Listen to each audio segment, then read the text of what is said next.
हम में से ज्यादातर लोगों के बचपन की एक बहुत ही आम और डरावनी याद होती है। हाँ, बिल्कुल। छिपकली का डर। मतलब किचन या बेडरूम की दीवार पर अचानक से एक छिपकली का दिख जाना।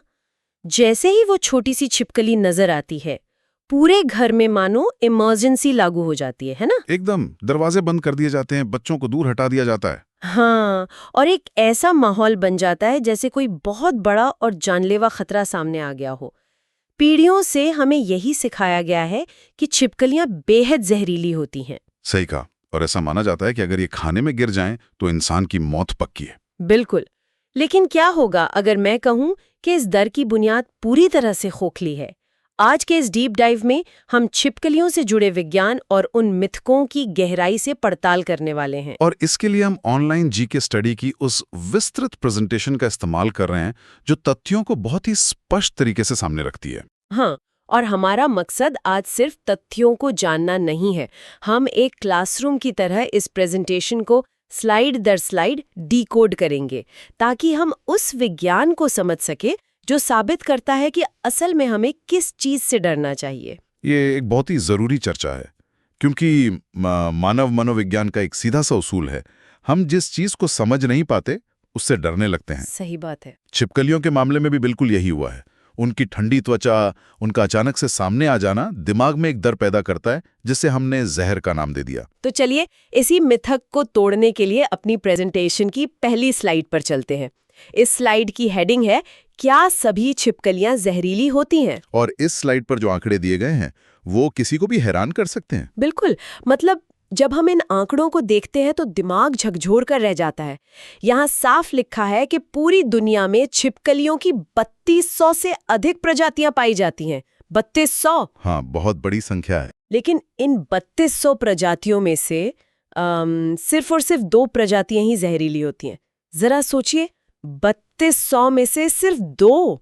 ये बात तो आसानी से गले नहीं उतरती। देखिए, यहीं पर विज्ञान हमारे अंधविश्वासों को चुनौती देता है। एवोल्यूशन यानी विकासवाद के नजरिए से देखें तो जहर बनाना किसी भी जीव के शरीर के लिए बहुत ज्यादा ऊर्जा खर्च करने वाला काम है। अच्छा। हाँ, ज्यादातर छिपकलियों ने खुद को बचाने और शिकार करने के लिए जहर की जगह अपनी रफ्तार, रंग बदलने की क्षमता और छुपने की कला को विकसित किया है। समझ गई। इसीलिए प्रकृति में जहरीली छिपकलियों का प्रतिशत 9 के बराबर है। लेकिन एक मिनट, अगर 3200 में से सिर्फ 2 जहरीली हैं, तो क्या इसका मतलब ये है कि भारत में जो छिपकलियां पाई जाती हैं, मतलब क्या उनमें से एक भी जहरीली नहीं है? एक भी नहीं। सच में? वो जो बड़ी बड़ी छिपकलियां पेड़ों पर दिखते हैं, वो भी नहीं? बिल्कुल नहीं, शून्य। विज्ञान के पास इस बात के पक्के सबूत हैं कि भारत के भौगोलिक क्षेत्र में पाई जाने वाली किसी भी छिपकली में जहर बनाने वाली ग्रंथियां यानी वेनम ग्लैंड्स होती ही नहीं है। अरे वाह! जब शरीर में वो ग्रंथि है ही नहीं जो जहर बना सके, तो जहर आएगा कहां से? भारत में जहरीली छिपकली का कोई वजूद ही नहीं है। ये पूरी तरह से एक सांस्कृतिक मिथक है। ये तो एक बहुत ही बड़ा रहस्योद्घाटन है।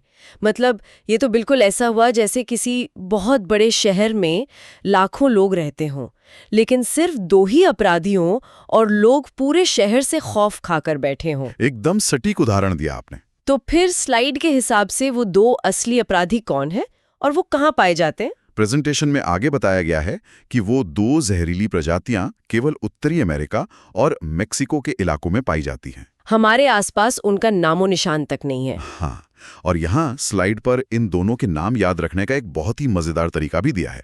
एक मेमोरी ट्रिक है। हाँ, वो जीबी वाली ट्रिक। बिल्कुल, जैसे हम सभी के मोबाइल फोन या कंप्यूटर में स्टोरेज के लिए जीबी होता है ना, गीगाबाइट। बस उसी जीबी को याद रखना है। सही कहा। जी से गिला मॉन्स्टर और बी से मैक्सिकन बीडेड लिजर्ड। यही वो 2 नाम हैं जिन्होंने पूरी दुनिया की छिपकलियों को बदनाम किया हुआ है। ये एक बहुत ही शानदार और आसान तरीका है याद रखने का, गिला मॉन्स्टर और मैक्सिकन बीडेड लिजर्ड। और दिलचस्प बात यह है कि ये दोनों भी इंसानों के लिए कोई बहुत बड़ा खतरा नहीं है। तो चलिए प्रेजेंटेशन के नेक्स्ट सेक्शन पर आते हैं, जो गिला मॉन्स्टर की दुनिया के रहस्य पर आधारित है। बिल्कुल। यहाँ हेडिंग है गिला मॉन्स्टर। इसके नाम में ही मॉन्स्टर यानी राक्षस लगा हुआ है और स्लाइड के अनुसार यह अमेरिका की सबसे बड़ी छिपकली है, जिसकी लंबाई 22 इंच तक हो सकती है। लगभग 2 फुट लंबी छिपकली। हाँ, और ये मुख्य रूप से सोनारन मरुस्थल में पाई जाती है। यहाँ तक तो ये वाकई एक मॉन्स्टर जैसी लग रही है। देखिए, लंबाई और नाम पर मत जाइए। इसकी जीवन शैली इसके नाम के बिल्कुल विपरीत है। यहाँ प्रेजेंटेशन में साफ लिखा है कि ये एक बेहद शर्मीला जीव है। अच्छा, शर्मीला मॉन्स्टर। हाँ, और सबसे बड़ी बात यह है कि गीला मॉन्स्टर अपना 98% समय, जरा इस आंकड़े पर गौर कीजिए, 98% समय ये जमीन के नीचे अपने अंधेरे बिलों में बिताती है। यहाँ एक बहुत बड़ा विरोधाभास नजर आ रहा है। मुझे थोड़ी उलझन भी हो रही है। कैसी उलझन? जो छिपकली पूरी दुनिया में सबसे खतरनाक और जहरीली मानी जा रही है, वो अपना 98% जीवन जमीन के नीचे घुप अंधेरे में बिता रही है। तो क्या इंसानों को वास्तव में इससे डरने की कोई जरूरत है? यही तो इस प्रेजेंटेशन का सबसे खूबसूरत पहलू है, जो असलियत दिखाता है। गीला मॉन्स्टर इंसानों पर हमला करने के लिए बनी ही नहीं है। तो फिर जहर किस काम का है? यहाँ लिखा है कि इसके निचले जबड़े में जहर की ग्रंथियां होती हैं और ये न्यूरोटॉक्सिक जहर का उपयोग करती है। न्यूरोटॉक्सिक मतलब वो जहर जो नर्वस सिस्टम पर असर करता है। लेकिन ये जहर मुख्य रूप से इसके सर्वाइवल और शिकार के लिए है। मतलब छोटे जीवों का शिकार करने के लिए। बिल्कुल। मरुस्थल की कठोर परिस्थितियों में ये अपने शिकार को सुन्न करने के लिए इसका इस्तेमाल करती है। इसीलिए अमेरिका में इसे संरक्षित जीव यानी प्रोटेक्टेड स्पीसीज का दर्जा प्राप्त है। हाँ, ताकि इंसान बेवजह डर के कारण इसे नुकसान न पहुंचाएं। मतलब खतरा इंसानों को नहीं है, बल्कि इंसानों से गिला मॉन्स्टर को है। एकदम सही। तो ये तो गिला मॉन्स्टर की बात हो गई, जो मीलों दूर किसी रेगिस्तान में है। अब प्रेजेंटेशन की अगली स्लाइड पर चलते हैं। घरेलू छिपकली सबसे बड़े मिथक का पर्दाफाश। ये सबसे जरूरी स्लाइड है। हाँ, वो छिपकली जो इस वक्त भी शायद हमारी दीवार पर मौजूद हो। यहाँ इसका वैज्ञानिक नाम लिखा है हेमीडैक्टाइलस फ्रेनाटिस। हेमीडैक्टाइलस फ्रेनाटिस वैज्ञानिक नाम अक्सर उनके जीनस को दर्शाते हैं। बिल्कुल, लेकिन नाम से ज्यादा जरूरी है इस मिथक पर बात करना। स्लाइड में जो मिथक बनाम सच्चाई वाला पॉइंट है, हाँ, वो दूध वाला मिथक। सालों से एक कहानी सुनाई जाती है कि अगर छिपकली दूध के भगोने में गिर जाए या खाने में गिर जाए तो वो पूरा खाना जहरीला हो जाता है। लोग मानते हैं कि उस खाने को खाने से इंसान की मौत हो सकती है। हाँ, लेकिन स्लाइड की सच्चाई वाली हेडिंग क्या कहती है? सच्चाई ये है कि घरेलू छिपकली में जहर बिल्कुल नहीं होता। हम अभी ये स्थापित कर चुके हैं, जब शरीर में जहर की कोई ग्रंथि ही नहीं है तो वो खाने में जहर कैसे घोल सकती है? तो फिर लोग बीमार क्यों पड़ते हैं अगर जहर नहीं है? तो कई बार खबरों में ऐसा क्यों आता है कि खाने में छिपकली गिरने से लोग अस्पताल पहुंच गए? ये बहुत ही शानदार सवाल है और इसका जवाब जहर में नहीं बल्कि सूक्ष्म जीव विज्ञान यानी माइक्रोबायोलॉजी में छिपा है, जो इस स्लाइड का अगला पॉइंट है। हाँ, यहाँ लिखा है कि बीमारी का असली कारण बैक्टीरिया है। देखिए, लोग छिपकली को जहर की शीशी समझते हैं, जबकि असल में वो बैक्टीरिया की एक वाहक है। बीमारी जहर के कारण नहीं बल्कि दूषित होने यानी कंटैमिनेशन के कारण होती है। अरे वाह, यह एक बहुत बड़ा आहा पल है। मतलब ये जहर की नहीं बल्कि गंदगी और हाइजीन की समस्या है। बिल्कुल। आप खुद सोचिए, एक घरेलू छिपकली सारा दिन घर के अंधेरे कोनों में नालियों के आसपास रहती है। इस वजह से उसकी त्वचा और उसके मल में खतरनाक बैक्टीरिया जमा हो जाते हैं। और जब ये छिपकली गलती से किसी गर्म खाने में गिरती है तो क्या होता है? तो वो गर्म खाना उन बैक्टीरिया के लिए एक इंक्यूबेटर का काम करता है। बैक्टीरिया बहुत तेजी से पनपने लगते हैं। तो मतलब लोग जहर नहीं पी रहे होते, वो असल में एक दूषित खाना खा रहे होते हैं। तो इस प्रेजेंटेशन के अगले सेक्शन में उस बैक्टीरिया का नाम भी दिया, सैल्मोनेला संक्रमण। हाँ, सैल्मोनेला एंट्रिका। ये वो मुख्य बैक्टीरिया है जो घरेलू छिपकली से फैलता है। और जब ये सैल्मोनेला शरीर के अंदर जाता है तो लक्षण क्या होते हैं? यहाँ स्लाइड में उल्टी, दस्त और पेट दर्द लिखा है, जिसे मेडिकल भाषा में गैस्ट्रोएंटेराइटिस कहते हैं।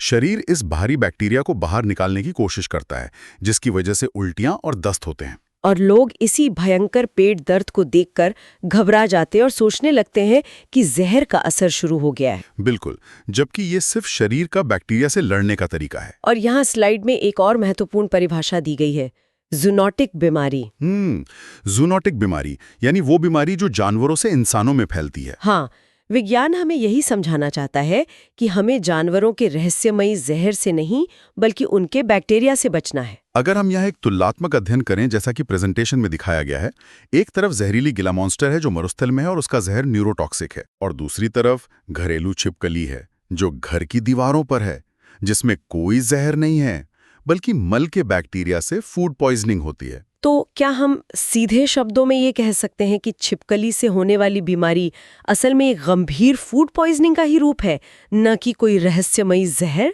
बिना किसी संदेह के ये फूड पॉइजनिंग का ही मामला है, जिसे सिर्फ साफ सफाई अपनाकर रोका जा सकता है। तो चलिए इसी बात पर हम अपनी प्रेजेंटेशन के आखिरी महत्वपूर्ण सेक्शन पर आते हैं, फर्स्ट एड काटने पर क्या करें। ये भी बहुत व्यावहारिक जानकारी है। मान लीजिए अनजाने में किसी डरी हुई घरेलू छिपकली ने काट लिया, तो स्लाइड के अनुसार पहला कदम क्या है? सबसे पहले घाव को तुरंत गर्म पानी और साबुन से अच्छी तरह धो लें ताकि त्वचा पर लगा बैक्टीरिया खत्म हो जाए। और दूसरा कदम, घाव पर डिटॉल, सेवलॉन या कोई एंटीसेप्टिक क्रीम लगाएं। बिल्कुल। और तीसरा, अगर सूजन आ गई है तो आइस पैक या बर्फ से सिकाई करें। बर्फ से सूजन कम हो जाती है। और चौथा, खून रोकने के लिए साफ कपड़े से हल्का दबाव बनाएं। फर्स्ट एड के इन आसान चरणों को सुनकर ऐसा लग रहा है जैसे ये प्रक्रिया तो बिल्कुल वैसी ही है जैसे बचपन में खेलते हुए घुटने छिल जाने पर की जाती थी। एकदम वैसे ही है, क्योंकि छिपकली का काटना एक मामूली खरोच ही है। लेकिन यहाँ एक सबसे जरूरी नियम भी लिखा है स्लाइड पर। हाँ, घबराएं नहीं, यानी डोंट पैनिक। ये सबसे अहम है। लोग जहर से नहीं बल्कि डर के मारे पैनिक अटैक का शिकार हो जाते हैं। बिल्कुल, क्योंकि जब हमें पता है कि जहर है ही नहीं तो हमारा पूरा फोकस सिर्फ फर्स्ट एड और बैक्टीरिया को मारने पर होना चाहिए, न कि घबराहट पर। सही बात है, पैनिक करने से स्थिति बिगड़ती है। तो अब हम इस क्लासरूम स्टडी के अंतिम चरण पर पहुंच गए हैं, क्विक रिवीजन और निष्कर्ष। हाँ, चलिए तथ्यों को समेट लेते हैं। हमने देखा कि गिला मॉन्स्टर सुनारन मरुस्थल में है और बीमारी का मुख्य कारण सैल्मोनेला बैक्टीरिया है। तो आज की इस डीप डाइव का सबसे बड़ा सबक यही है कि हमें जहर का नहीं बल्कि बैक्टीरिया का खतरा है और बचाव साफ सफाई में है। बिल्कुल, ज्ञान ही सबसे बड़ा बचाव है। इस बेहतरीन वैज्ञानिक विश्लेषण के लिए आपका बहुत बहुत धन्यवाद। शुक्रिया। श्रोताओं, आज की इस चर्चा को खत्म करने से पहले मैं एक ऐसा विचार यहाँ छोड़ के जाना चाहती हूँ जो शायद छिपकलियों के प्रति आपके नजरिए को बदल दे। आज हमने जाना कि छिपकलियों के मल में खतरनाक बैक्टीरिया होते हैं जिनसे हमें बचना चाहिए। हाँ, खाने को ढक के रखना चाहिए। लेकिन जरा सोचिए, यही घरेलू छिपकलियां हमारे घरों में पनपने वाले अनगिनत कीड़े मकोड़ों और बीमारी फैलाने वाले खतरनाक मच्छरों को भी तो खाती हैं। ये एक बहुत ही दिलचस्प पहलू है। तो क्या हमारे घर के इस छोटे से इकोसिस्टम में ये छिपकलियां हमारे लिए एक खतरे से कहीं अधिक एक मूक सफाई कर्मी और फायदेमंद साथी हैं? बिल्कुल सोचने वाली बात है। अगली बार जब दीवार पर कोई छिपकली दिखे तो अपने डर की बजाय इस विचार पर जरूर सोचेगा। आज की डीप डाइव में बस इतना ही। हमारे साथ जुड़ने के लिए धन्यवाद।